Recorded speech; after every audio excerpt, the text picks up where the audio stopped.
Hello students, ये आपका subject है CS कम्युनिकेशन स्किल्स। इसका फर्स्ट यूनिट है basics of communication. Basic of communication में इसका जो पहला टॉपिक है, पहला चैप्टर है, वो है definition and process of communication. Communication क्या है? What is the meaning of communication? तो communication means the activity or the process of expressing ideas and feelings or the process of giving information. communication का मतलब हुआ वो activity या वो प्रक्रिया जिसमें हम अपने आइडियाज़ या फीलिंग्स को व्यक्त करते हैं, एक्सप्रेस करते हैं, और the process of giving information या वो प्रक्रिया जिसमें हम इंफॉर्मेशन देते हैं। तो कम्युनिकेशन का मतलब क्या है? कम्युनिकेशन मीन्स द एक्टिविटी और the process of expressing ideas and feelings और the process of giving information. ये जो वर्ड है कम्युनिकेशन, ये कहाँ से आया, कैसे लिया? The word communication is derived from the Latin word communicare, which means to share knowledge, feelings, ideas, information, etc. तो जो कम्युनिकेशन वर्ड है वो लैटिन वर्ड के कम्युनिकेर से लिया गया। लैटिन का वर्ड है communicare, which means to share knowledge, feelings, ideas and information, जिसका मतलब होता है knowledge, feelings, ideas, information share करना। तो जो हमारा कम्युनिकेशन वर्ड है वो कौन से वर्ड से लिया गया है? लैटिन वर्ड कम्युनिकेट से लिया गया। ठीक है, the word communication is derived from the Latin word communicate, which means to share knowledge, feelings, ideas and information. तो आप लोग की समझ में आया कम्युनिकेशन क्या है? कम्युनिकेशन किसे कहते हैं? कम्युनिकेशन का मतलब क्या होता है? संचार। तो communication is the process in which we express our ideas and feelings or the process of giving information is called communication. Communication कहाँ से लिया गया है? Communication is derived from the Latin word communicare, which means to share knowledge, feelings, ideas and information. Next आता है the process of communication requires three important things. And these three things are equally important. जो हमारी communication की प्रक्रिया है, संचार की प्रक्रिया है, उसमें 3 फैक्टर्स की ज़रूरत होती है और वो तीनों फैक्टर्स इक्वली इम्पॉर्टेंट हैं। अगर इनमें से कोई एक भी फैक्टर नहीं होगा तो हमारी जो कम्युनिकेशन प्रोसेस है या संचार प्रक्रिया है वो अधूरी रहेगी, वो कंप्लीट नहीं होगी। तो वो 3 जो फैक्टर्स हैं, तो 3 चीज़ें हैं, वो हैं सेंडर, रिसीवर एंड मैसेज। ठीक है, the process of communication requires 3 important things.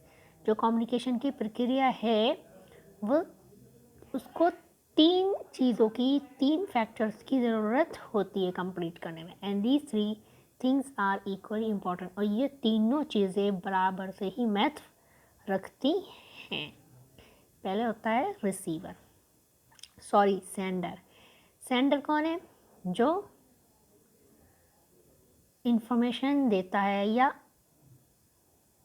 Ideas देता है या फीलिंग्स शेयर करता है। तो क्या करता है sender? He uses his knowledge and skills and develop a message. जो सेंडर होता है, he uses his knowledge and skills to develop a message.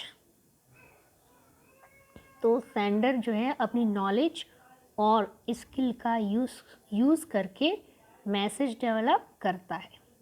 दूसरा होता है रिसीवर। रिसीवर कौन होता है? जो मैसेज रिसीव करता है।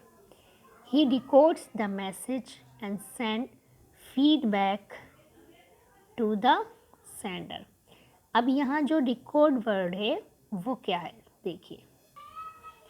डिकोड्स का मतलब होता है जो सेंडर होता है, जो मैसेज सेंड करता है, जब रिसीवर उसको रिसीव करता है और उसको वो समझता है। अगर रिटन रूप में उसको पढ़कर समझता है या वैसे ही वो समझता है तो उसको कहते हैं डिकोड करना मैसेज। कोडिंग एक वर्ड है, उसके अंदर आता है इनकोडिंग एंड डिकोडिंग। इनकोडिंग हमेशा सेंडर के लिए आता है और डिकोडिंग हमेशा रिसीवर के लिए आता है। इनकोडिंग का मतलब होता है जब जो सेंडर होता है जब अपने माइंड में वो आइडियाज़ क्रिएट करता है, जो सेंडर होता है अपने माइंड में आइडियाज़ क्रिएट करता है, जब वो उसको वर्ड्स में इनकोड करता है, चाहे वो वर्बल हो, नॉन वर्बल हो, ओरल हो या फिर रिटन हो, जब वो अपने जो आइडियाज़ क्रिएट करता है माइंड में, वो जो माइंड में अपने आइडियाज़ क्रिएट करता है फिर उसको कोडेड लैंग्वेज में लाता है, ठीक है, तो वो होगा इनकोडिंग। और डिकोडिंग जब रिसीवर मैसेज रिसीव करता है, उसको पढ़कर समझता है और फिर उसका फीडबैक सेंड करता है, तो वो कहलाता है डिकोडिंग। तब वो मैसेज को डिकोड करता है, पढ़कर जो वो समझता है रिसीवर, तो वो मतलब हुआ मैसेज डिकोड करना। और इनकोड करना जब अपने माइंड में कोई भी आइडियाज़ क्रिएट करना या कोई भी मैसेज अपने माइंड में क्रिएट करना, फिर उसको लैंग्वेज में इनकोड करना, वो कहलाएगा इनकोडिंग, ठीक है। फिर आता है मैसेज। तो मैसेज भी एक इम्पॉर्टेंट फैक्टर है कम्युनिकेशन का, है ना। सिर्फ सेंडर रिसीवर ही थोड़ी होंगे, सेंडर कुछ सेंड करेगा तभी तो रिसीवर रिसीव करेगा, वो मैसेज होगा। Message it is created by sender and transmitted to receiver.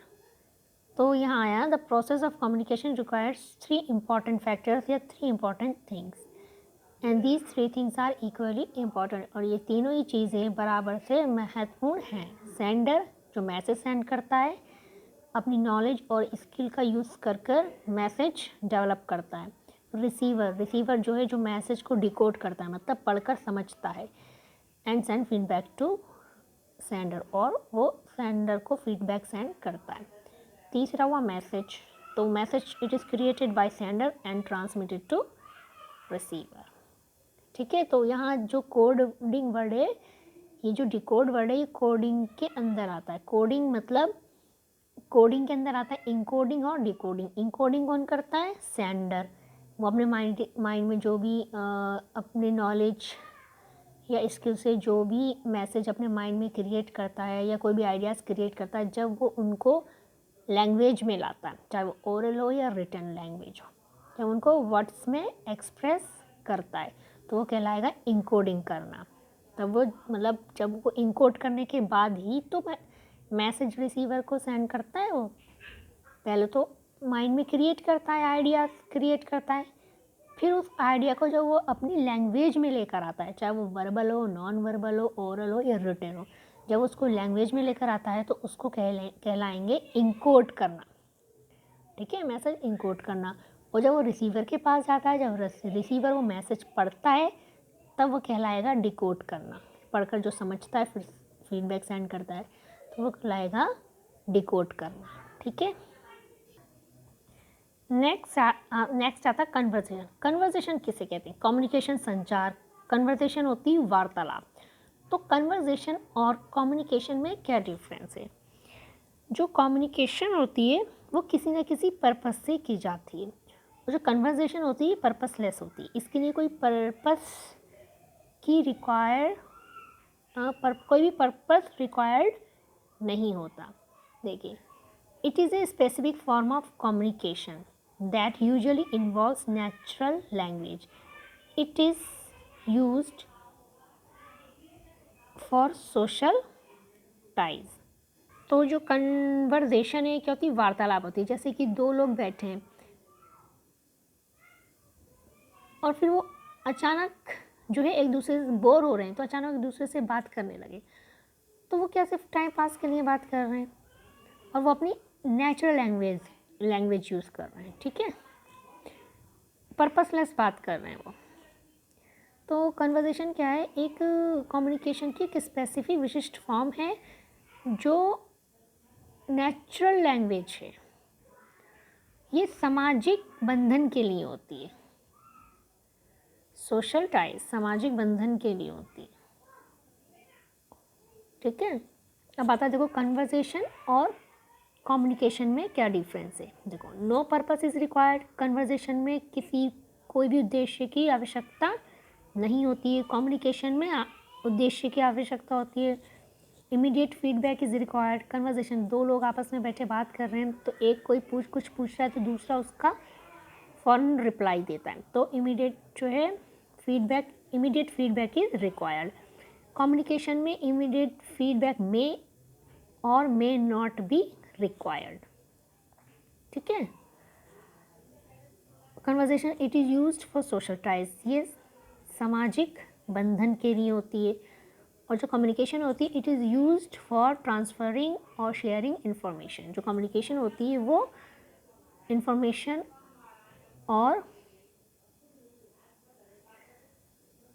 Ideas या फीलिंग्स एक्सप्रेस करने के लिए होती हैं।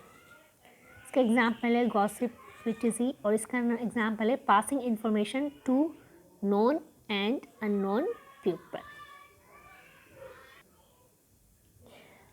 नेक्स्ट आता है steps of process of communication. वो जो था वो फैक्टर्स थे कम्युनिकेशन के, तीन जो थे, सेंडर, रिसीवर और मैसेज। ये आते हैं, there are 5 steps of process of communication. 5 steps में जो कम्युनिकेशन की प्रोसेस है, प्रक्रिया है, वो पूरी होती है। वो तीन थे, मतलब तीनों का होना ज़रूरी है। सेंडर का होना भी ज़रूरी है उसमें, रिसीवर का भी और मैसेज। और ये जो है कम्युनिकेशन प्रक्रिया, इसमें 5 स्टेप्स की ज़रूरत होती है। सबसे पहले आइडिएशन, विचार, जो सेंडर है अपने माइंड में आइडियाज़ क्रिएट करता है, ठीक है। उसके बाद इनकोडिंग, जब वो अपने माइंड में जो उसके आइडियाज़ होते हैं, जो मैसेज या आइडियाज़ अपने माइंड में, जो सेंडर है जब वो अपने माइंड में आइडियाज़ और मैसेज क्रिएट करता है, उसके बाद जब वो इनकोडिंग करता है, मतलब उसको लैंग्वेज में लाता है, वर्ड्स में लाता है, लैंग्वेज में लाता है, तो उसे कहते हैं इनकोडिंग, जैसे कि अभी मैंने पिछले बताया था। तो सबसे पहले आइडिएशन की ज़रूरत होती है, मतलब विचार उत्पन्न करने की। फिर उसके बाद इनकोडिंग, मतलब जो सेंडर है उसने विचार क्रिएट किए, मैसेज क्रिएट किया, फिर उसके बाद उसको इनकोड किया वर्ड्स में। फिर उसके बाद ट्रांसमिशन की ज़रूरत होती है, मैसेज को ट्रांसफ़र किया। फिर उसके बाद डिकोडिंग मतलब समझना, जब रिसीवर ने मैसेज रिसीव किया, उसको डिकोड किया या उस मैसेज की डिकोडिंग की, मतलब उसको पढ़ा, फिर उसको समझा। फिर उसके बाद क्या किया उसने, रिस्पॉन्स या फिर फीडबैक दिया। तो जो है 5 स्टेप्स से जो है वो कम्युनिकेशन प्रोसेस 5 स्टेप्स में होती है, ठीक है। Ideation, encoding, transmission, decoding, response, ठीक है। देखिए the whole process of communication is divided into 5 steps. Communication process के लिए 5 स्टेप्स की ज़रूरत होती है। वही है, 5 स्टेप्स कौन कौन से हैं, 5 स्टेप्स में जाकर कंप्लीट होती है। आइडिएशन में देखिए, this is the first step in the process of communication. Sender forms an idea और select a message which is to be transmitted. तो ये पहला स्टेप है कम्युनिकेशन के प्रोसेस का, जिसमें जो है आइडिया या फिर कोई मैसेज सेलेक्ट किया जाता है जिसको ट्रांसफ़र करते हैं। The basic requirement of this step is the subject competence. तो इसमें सबसे मेन चीज़ क्या है, सब्जेक्ट कॉम्पिटेंस होना चाहिए, सब्जेक्ट की क्षमता होनी चाहिए सेंडर की। Lack of subject competence may lead to poor ideation and result in ineffective communication. अगर उसकी सब्जेक्ट कॉम्पिटेंस सही नहीं है तो उससे क्या होगा, जो हमारी कम्युनिकेशन है वो इनफेक्टिव होगी। दूसरा था encoding. Encoding is the process of changing an idea into coded language. देखिए वही आ गया ना, इनकोडिंग क्या है, प्रक्रिया है आइडियाज़ को लैंग्वेज में कोड करना। जो सेंडर ने अपने माइंड में आइडियाज़ क्रिएट किए हैं उसको लैंग्वेज में लाना। उसके बाद आता है transmission. Transmission means the process of sending message from sender to receiver. Transmission क्या कहलाती है, कौन सी प्रक्रिया है, sending message from sender to receiver. Sender से रिसीवर तक जो मैसेज जाता है वो कहलाएगा transmission. Transmission is also done by the sender. Sender ही तो सेंड करेगा, तो ट्रांसमिशन भी सेंडर के द्वारा किया जाता है। Transmission of the message can be done by one of the various available methods. फिर नेक्स्ट आया डिकोडिंग। देखिए this is a step where the involvement of the receiver starts. ये वो स्टेप है जिसमें रिसीवर का इन्वॉल्वमेंट स्टार्ट होता है। Decoding is the process of analysing and understanding the received message. तो डिकोडिंग वो प्रक्रिया है जो जिससे रिसीवर समझता है, मैसेज जब रिसीव करने के उसको समझता है।